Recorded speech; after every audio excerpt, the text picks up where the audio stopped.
Welcome to the Bold Truth Leadership Podcast, where the place where you will get straightforward, no nonsense, no holds barred ideas on leadership and personal growth. The Bold Truth is brought to you by the Peak Performance Group. I'm your host, Coach Rick Colster, certified executive coach and the chief coaching officer of the Peak Performance Group, where we help people and organizations align and maximize their potential. Ladies and gentlemen, today our guest is a dynamic woman who works as a coach for entrepreneurs, speakers, and is a freelance photojournalist who has traveled the world. We were just talking earlier, she got back from Italy. She's created Get Leads, Clients, and Cash Speaking Success System that she helps her clients implement. She guides them through that income roller coaster that we all know as entrepreneurs into finding that balance and that smooth out that roller coaster ride that we get as entrepreneurs. And she really inspires business owners to achieve their dreams. Welcome, my friend, Katia Ravé. Welcome to the Bold Truth. Bonjour, bonjour, bonjour. How are you, Rick? Thank you for having me. You speaking French to me. That's the language of love. I love it. Oh, my goodness gracious. You know how long it's been since someone's spoken French to me? No, why don't you tell me? 61 years. My whole entire life. Well, I knew you were waiting for this. So I was waiting for this. This is so great to have you on. We met a while back when you were looking for some authors to write some articles. I wrote an article for your blog a couple of years back, and I knew that you would be that guest that I could come out that would talk to us entrepreneurs about expanding our horizons. And that's really where I think we need to go today is how do we expand our horizons as entrepreneurs? So let's talk about that. You're so multifaceted. I mean, what I know about you, you're so multifaceted. It's really hard to pick a starting spot. So let's jump in. And how did you get here helping entrepreneurs and speakers really focus on that, leveling out that roller coaster and helping them achieve their dreams? Well, that's a good question. I think we all have a background who brings us to do what we want to do. I love opening business. I absolutely adored it. And I went in so many different industries and really realized that I love the service-based industry, whether it was into the beauty industry. At one point, I had a huge spa. And whether it was into the photography, I really have a soft spot for artists because what I've seen is they have such a great talent at their own trade, but yet the running the business is a little bit hard for them. So it kind of, by hanging out with them and seeing them, I was like, there's such a need for this. And since I love opening businesses and I love business, I was like, this is a no-brainer for me. And that's kind of what was, the journey who led me there. And I adore it. See, that's amazing because I'm a serial entrepreneur, much like yourself. I mean, I started off at the age of 22 and I bought a bar. Got out of college and I bought a bar. And you started a beauty salon. Yes, just a hair salons at the beginning. And then when it worked out pretty good, I was like, okay, let's take it up a notch and make it a spa. And this is where I didn't go correctly. You see, one of the things that I realized was the ideal client and the pain point then we fix is so important. Then we cannot, even in the beauty industry, who's something pretty, simple, you would think, then I actually did not survive. I had to close my door after 5 years. I had the best product, the best employees, yet I couldn't make the profit I wanted. And I wanted to know why. And this is where I really digged into what happened. What was the problem?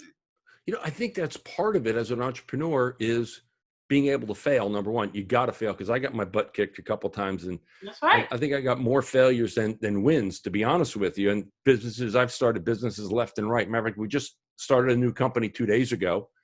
Wow. We're doing PPE, personal protection equipment.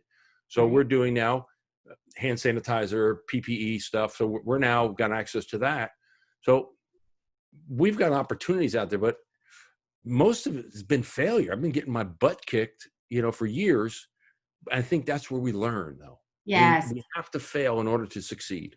Yes, I've learned so much, and I can tell you, in the bold truth is really that I wouldn't be here today if this spa did not did not close the door, because that really, I took it such on a personal, and this is something that I teach my client too. It's like, we take things so personally. We don't divide the personal versus the business. And it was just, I didn't run the business the way I should have been doing it. And, there are differences.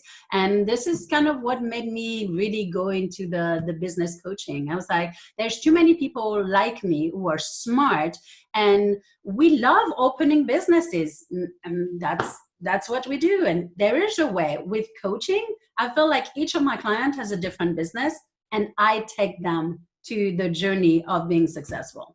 I love you doing it, because we're looking at this. And again, failing is important, but also taking a look at what you are doing, being real with yourself inside and I think that's even harder. Hey, no one wants to look at themselves and go, oh, I suck. I was a failure. This is terrible. I'll never do anything, because we fall into that trap sometimes. Right. But really taking an objective look, I call it outside the body. Taking a look outside the body, looking in from that 10,000 foot view is important. And that's what a coach is able to do, is take it to that. And I use football because that's my favorite sport, of course. So it's the guy up in the box who's calling down the plays, because he can see the whole field. We don't do that as individuals. We look at this and you take it personal. That's right. And you say, okay, wait a minute, this is just, we made a bad decision. Stuff happens. Yeah. Move on. And then you move on. How do you teach your clients to handle that? To be able to look at themselves and recognize, maybe I was the problem here. Yeah, so I love that. I think one of the big thing then we do is really, we meet every 2 weeks. And in these 2 weeks, it's always very important to say what worked, what didn't work. We have to look at both, because when we do it on 2 weeks we don't have time to really fall, or really crash like I did. If I would have had someone who would have had my, my back, I could have gone and say, hey, that didn't work. Well, we don't continue that road, right? When we see them, that doesn't work. Sure. When sometimes if we're by ourselves, we're like, oh yeah, no, let's go for it, like full force. It's going to work no matter what. And you're right. As entrepreneurs, we have to recognize when we're not doing the right thing, because there's a big ego. An entrepreneur is like, this is my show. I started this company, and doggone it, I'm going to do what I want. Sometimes you got to go, that's not the right way. And you have to have that advice. Yeah. Humility from some outside source. Mm-hmm. I agree. I mean, humility has been one of the, well, I can tell you, like my ego went down like really fast, after the spark closed. And, I realized then, it's not about me, it's about the client. And when we have this kind of humility, then everything get put back in perspective. I love that mindset. Humility is critical. I mean, that's one of those things that we've got to have as individuals, number one, but we've also got to have as business owners, is be able to humble ourselves and say, okay, do I need help from the outside? Do I need that mastermind group that's going to call me out of myself, that board of directors, if you will? So, or who is it going to be? So one of the things that I've noticed, and I've been paying attention and watching you, you've got a passion for helping people. So where does that come from, though? How do you find that inside of you? I think going back, I've always been like that. I'm the oldest. So, I have this, care for my brother and care for, everybody. I have 3 kids. But honestly, I have a heart for artists. And I see so many talented people who really don't make it. And they have the talent and they're so good. And if they could just have that business part. And I think, one of the issues is when you go to amazing art school, we teach you the art. We teach you really how to be an amazing artist. But beside one accounting class, and, I went to school. I have a bachelor in fine art.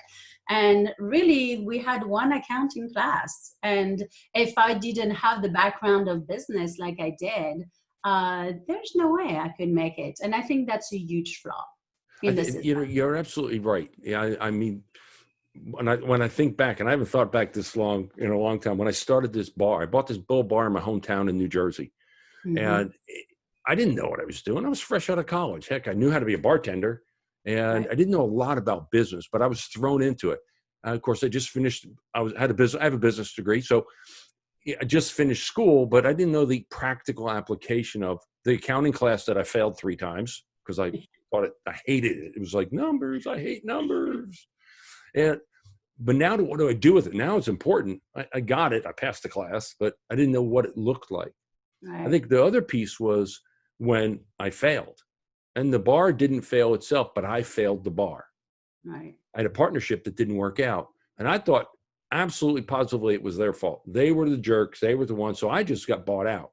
After about a year, I got bought out, but I blamed them for years. My 2 partners, it was them. They wanted me out. They treated me like crap, blah, blah, blah, blah, whatever excuse I came up with. And I finally have looked back and gone, I could have handled that differently. Yeah. But realizing at 22, I couldn't have handled it differently because I didn't know.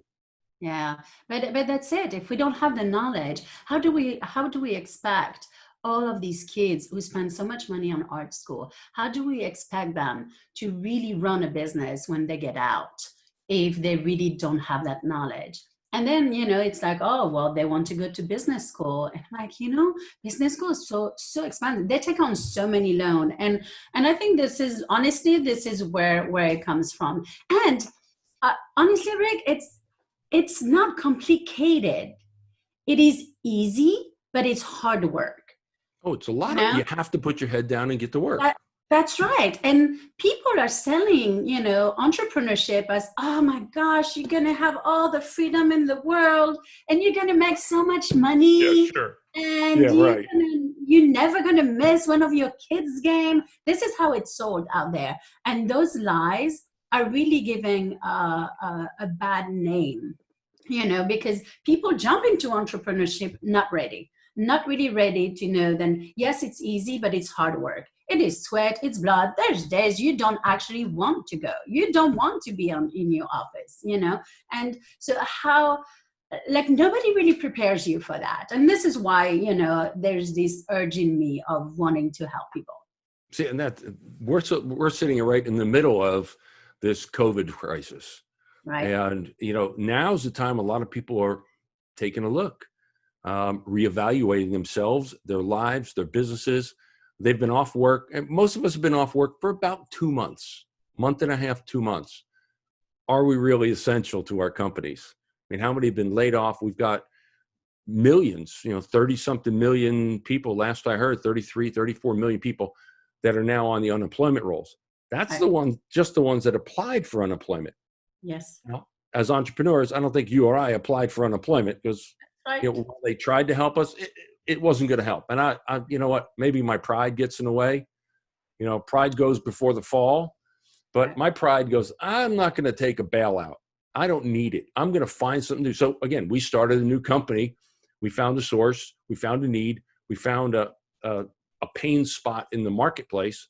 Right. And I still do what I do. I still speak, coach, train, work with young leaders, et cetera.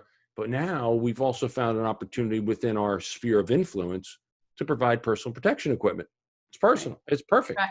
And I think you said the right words. You said, we found the pain, and that's what it's all about. If you really know who's your ideal client and then you have a solution for pain who's out there, why wouldn't you put it there? And I know, so this is a weird time, right? There's this pandemic. I think it's been 8 weeks? Most people have been, and give or take, yeah.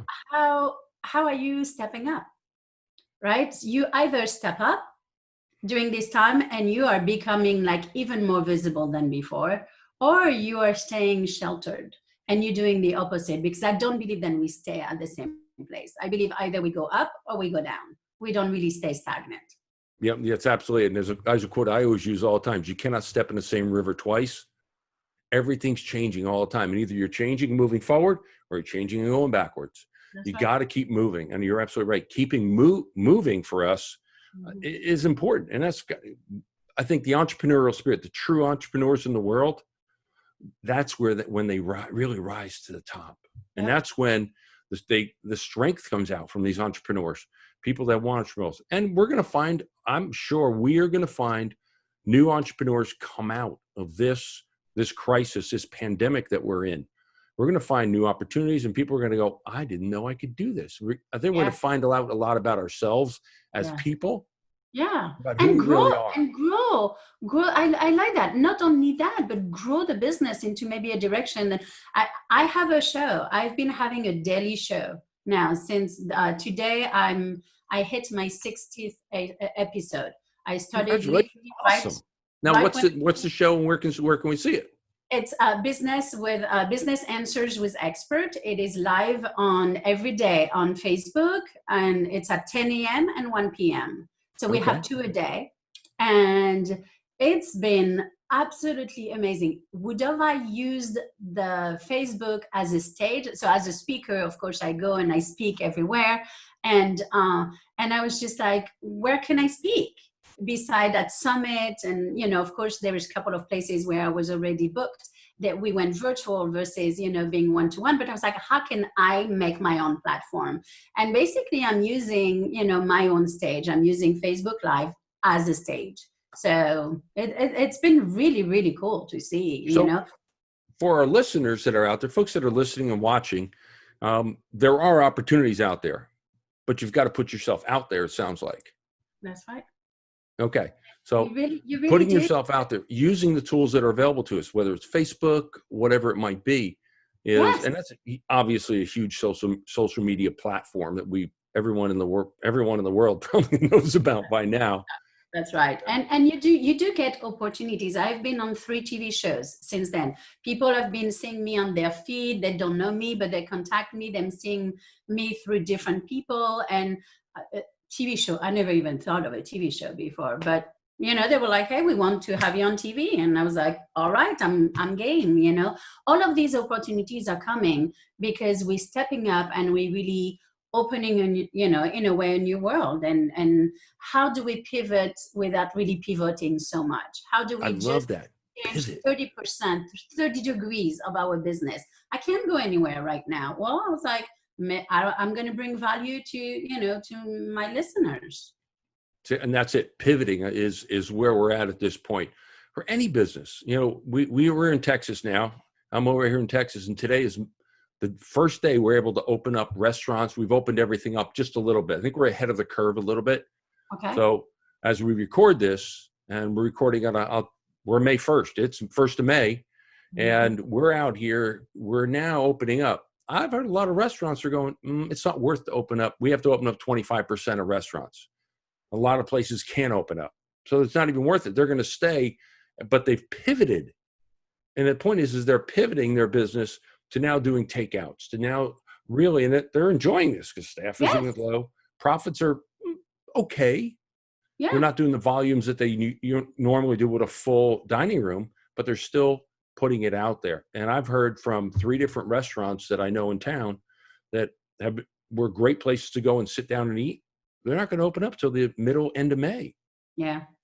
I'm really not surprised.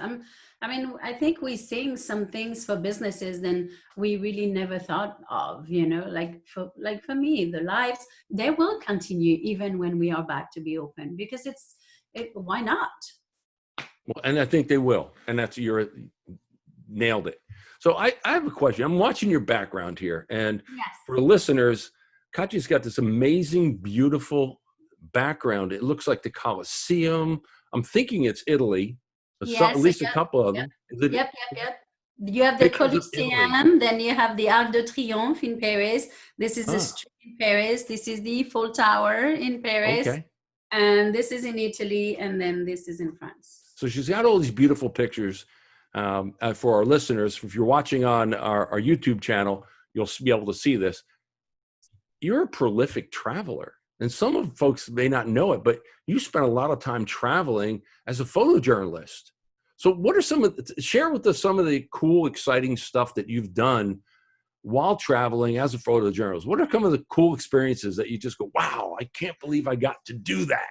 Yes, yes. So what is interesting is I have been able to really put like the what I loved about photojournalism into coaching, because like I was telling you a month ago, I was in Italy and I did a keynote speech in Rome, right? So now it's really taking all of these traveling where I went and how can I use it into the coaching. So that's been cool. But one of the coolest places that I have gone is Malaysia. I went to Kuching in Malaysia. Malaysia. Yes. Wow. And there was a little town outside of Kuching where we went, and that was, I remember the spice, the Indian street, the Indian quarter, the Indian street, and you had spices everywhere. The bag of it was smelling, and you had what they call the hawker centers. It's kind of like the food court, Okay. but most American probably would never stop there because there is, you know, the cleanliness of the inspector probably didn't come and do the you know, do the right inspection, I guess, or the cleanliness is maybe not that best food around. And all of I mean, when you're able to really melt yourself in the culture of people and with people, you get to look at them into their eyes and you see the wisdom, and it makes you so grateful for where you live.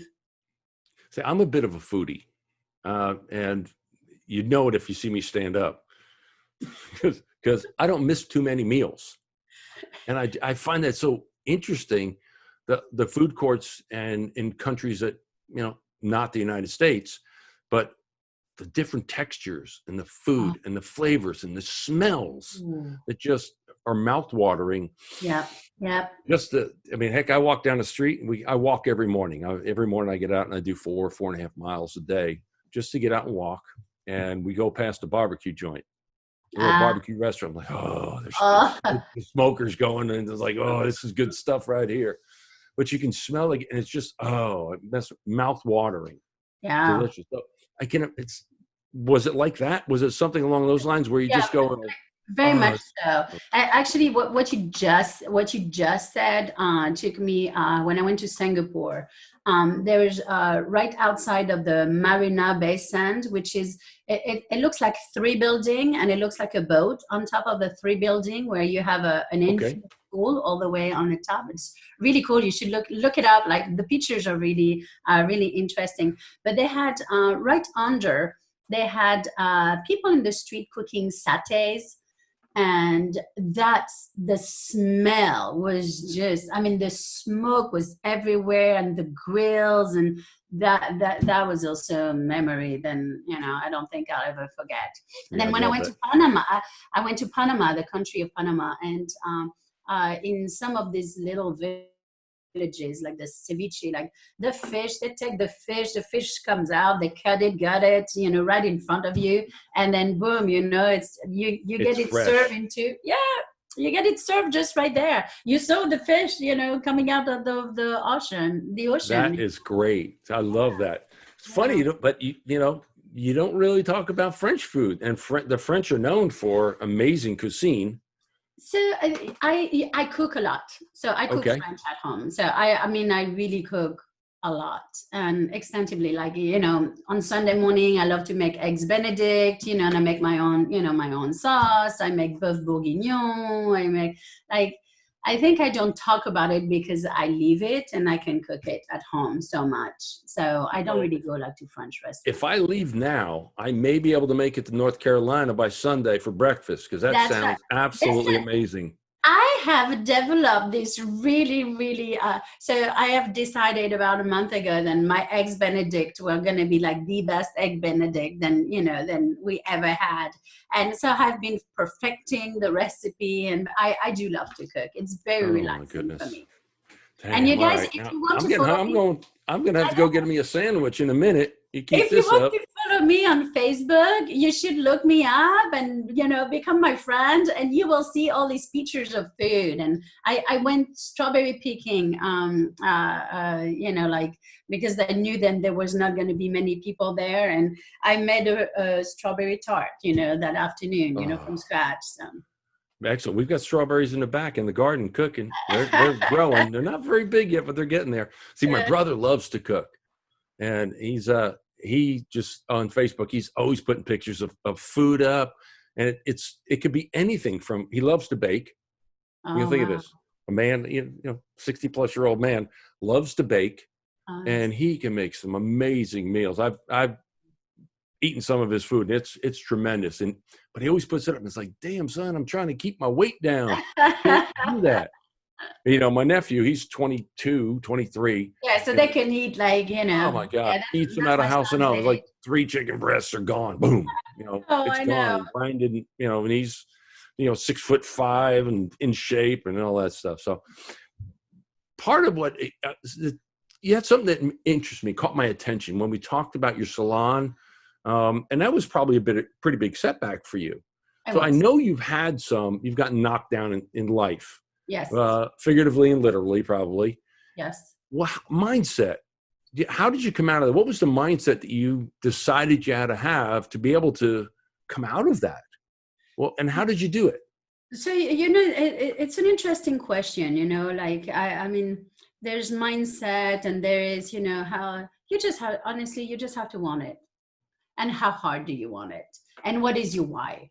I was knocked down really, really low. And I was like, I will never get into business again. That's why I went back to school, decided to become a journalist.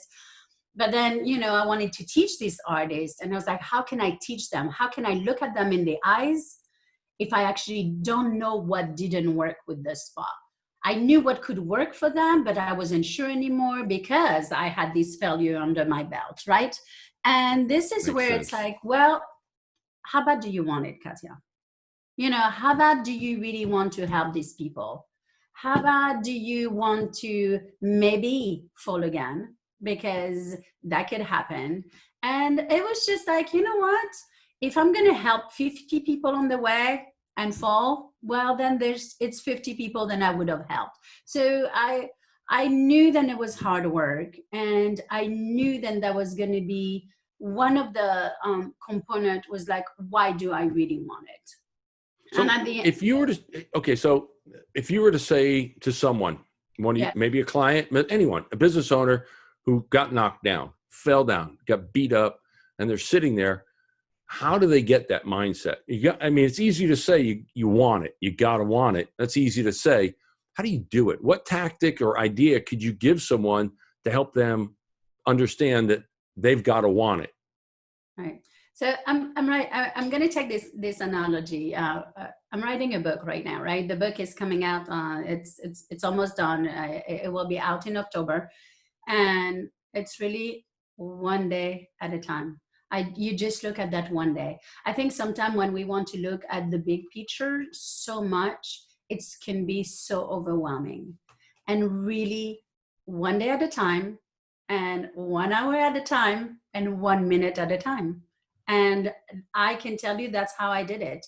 Every single time. I have like posters on my dresser where I was like, I will believe in myself. I had like my family was like, really, like it was everywhere in the house, because I needed this reminder that no matter how many times that little gremlin was going to come in my head saying, Katia, you're a loser. Katia, you're not good enough. There is a reason why you are here, where you're at. And I had to really just read all of these positive things and write them down for me and say it loud. I'm amazing. And I love that. Need my help. And literally a minute at a time, hour at a time, and 1 day at a time. And it's the same thing when you write a book. I can't look at, oh my gosh, I still have like, 3, and I literally have like three chapters. It's like, no, I just need to do one phrase at a time, one paragraph at a time, one chapter at a time. I love it. And and I haven't written 2 books myself. I've got a third one. It's here. It's kind of, there's some pages. Probably now's a good time to work on it. But it's really about, you just got to sit down and put a little bit of effort in.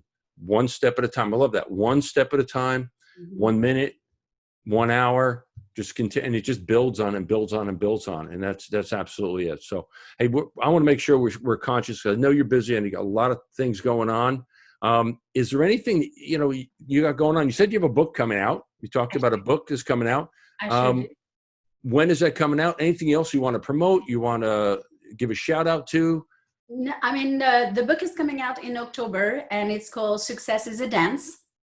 And literally next week, you guys will get to see the cover of the book.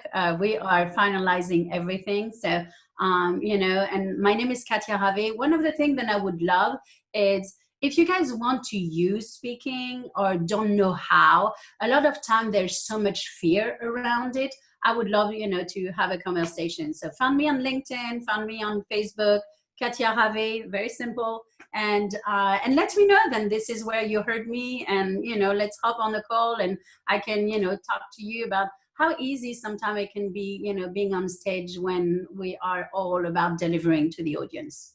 So folks, pay attention, look up Katia. For those watching, you'll see her name and her LinkedIn information right below there. So you get that. So I do have one thing though, or actually 3 things. Yes. Everyone, I'd love to learn about people, because we all have these conversations and we want to know about you, but I want to uncover and peel back who Katia really is and what makes you tick. So I've created the Bald Truth Questions, Coach Rick's Bald Truth Questions. All right. Off the cuff, you don't know what's coming. You haven't seen this. So here's what it is. If you got to hold a dinner party for 6 people, you said you were a great cook, you love to cook. Yes. You're holding a dinner party for 6 people, you being one. So you get to invite 5 people. Okay. You invite 5 people to this dinner party. It can be anybody in all of history, alive or dead, up to today's date. It can be anybody that you want in all of history. Who would you invite and why?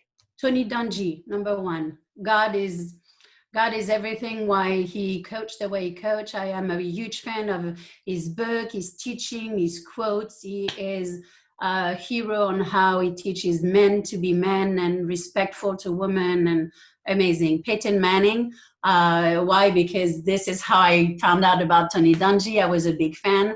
I probably will have, I would love to have Moses there. I want to know about the, the bush, the whole, how really, all these things. I would have Oprah there. I'm interested. She's a very interesting character for me. I probably would have Hillary Clinton. I met her once, and I would love to have a bigger conversation with her. And I need one more? No, you got 5. That's good. I think Peyton, that was good. Yeah. Tony, Peyton, Moses, Oprah, and Hillary. Yeah. There you go. Interesting group. I know, right? I didn't know you were a big football fan, though. I did learn something here. See, you learn about people when you ask these questions. I didn't know you were such a football fan. Yes, I am. I was very privileged to learn about football. But yeah, I became a fan of football very quick. Excellent. I love it. So, okay. Second question, Bald Truth question is this. An article's being written about you after you've gone, you passed. An article's being written about you. What's the title? Not what's in it. What's the title, the headline? She left a legacy. Excellent. Thank you. And finally, what do you do each morning to set yourself up for success? What things do you do? I have a quiet time. I get up, I literally go, I grab my Bible, I have my time with God, and I go over, I write, I pray, and then I set an intention for the business for the day. Awesome. Thank you for sharing that. So if you want something that sets you up for success, quiet time, get your Bible, pray, write if you have to. There's some great ideas for everybody. See, we learn a lot about people, but you're also sharing a lot of knowledge with folks as well. That's one of the reasons I do that. So yeah. No, this is great. I love that. Yeah. Katia, I thank you so much for spending Thank some you. time with us today, sharing your insights and your thoughts and your knowledge and your wisdom. It's been an amazing time. We just absolutely appreciate you doing that. I'm excited to see all the new things you've got coming out. Remember, you can go ravstrategystudio.com, see what's up with Katia, and Success is a Dance. That's It's right. coming out in October. Look for her book coming out, Success is a Dance, coming out in October. And I know it's going to be a heck of a read. So I'm ready to see it when it comes out. So Thank you. thank you And for coming in. you are the first. Then I told nobody know the name of the book yet. I have hold that back. This is the first one. Yeah. Shh, everybody. It's a secret.